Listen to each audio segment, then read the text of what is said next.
What can we do? What are some of the keys that we can begin to use to motivate ourselves when our batteries run low? Because I don't care who you are, I don't care what you do, at some time you are going to get tired. At some time you're going to get in a rut. Seem like nothing you do works out right. And sometimes it just seems like you just don't have the wherewithal or the will to do anything. But sometimes you act like you're punch drunk. You're just wading through life, just doing time day in and day out, looking at non-discriminatory television, anything that's on, just looking. And depressed, feeling powerless, feeling useless, and bored. What do you do? How do you get yourself out of a rut? How do you, when you know you can do more than what you've been doing and you're not doing it and you're discontent with where you are, you get angry at yourself.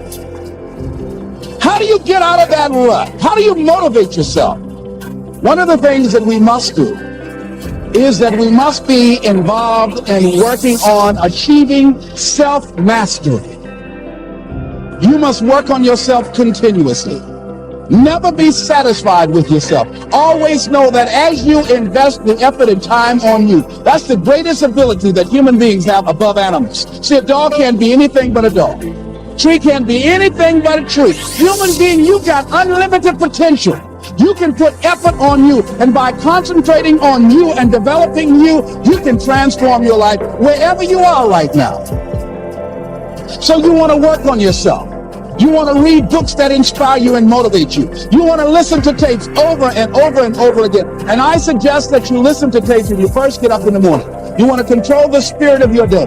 When you first wake up in the morning, your mind is operating at 10.5 wave cycles per second. That's when the subconscious mind is most impressionable. Whatever you hear in the first 20 minutes when you wake up, that will affect the spirit of your day. When you listen to tapes, listen with relaxed belief. Believing that this can happen for you. And by listening to them, listen to them over and over and over again, and you will get a breakthrough. You can listen to the same tape for months, and all of a sudden you hear something you never heard before. It'll have a special meaning for you. Or read the same book over again, and you find some special insight. You say, I can't believe I didn't see that the first time. So you want to be involved in developing yourself. Most people won't do that. Most people won't take that kind of effort and invest that kind of energy in themselves because they will fall prey to that conversation within. Oh, don't do that. You don't have time. You're too busy. You're too caught up in the rat race. Most people won't do that. They won't take time to go to lectures. They won't take time to go to seminars. They won't take time to go to classes to improve themselves. And as you continue to work on yourself, you will begin to expand your vision of yourself. You begin to work towards self-mastery, and you will begin to see it reflect itself in all the dimensions of your life, your mental life, your physical life, your social life, in your relationships, your monetary life. So concentrate on developing yourself, because if you don't, I guarantee you that you will make a settlement, and most people have, and most of us already have. What kind of settlement have you made with your life? You know, when we make settlements, out of court settlements, you've heard them, that means that you decided to take something less than what you originally wanted to get had you gone into court. And the reason that you settled outside of court is because you didn't believe that you can get it. So you made an out-of-court settlement. Many of us are making in-life settlement. We're settling for less than what we actually deserve. We don't feel good about it, but we make it work in our minds. We'll come up with some kind of excuse to make it all right. What kind of settlement have you made with your life?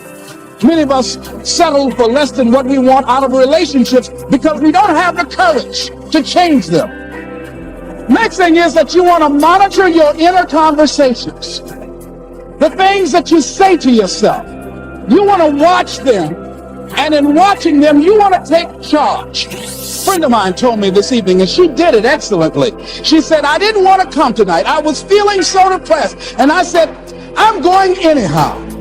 See, that was the conversation. Oh, you really don't feel like it. You really don't need to do it. You don't really need to read anything. Forget all that. That's that inner conversation.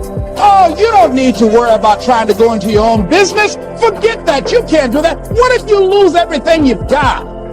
That inner conversation that stops you from doing the things you want to do less, don't do that. How can you possibly think about being a motivational speaker? You don't have the contacts, you don't have the money, you don't know the right people. You're going to get up there and your mind's going to go blank. Forget all that. You remember that time you got up before some people and you panicked? You stood up and your mind sat down? Don't you remember? And I said, yes. And then I said, shut up.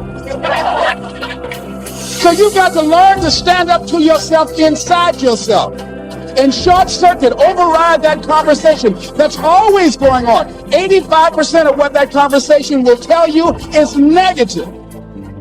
It's negative. It will tell you you're tired when you really are not tired.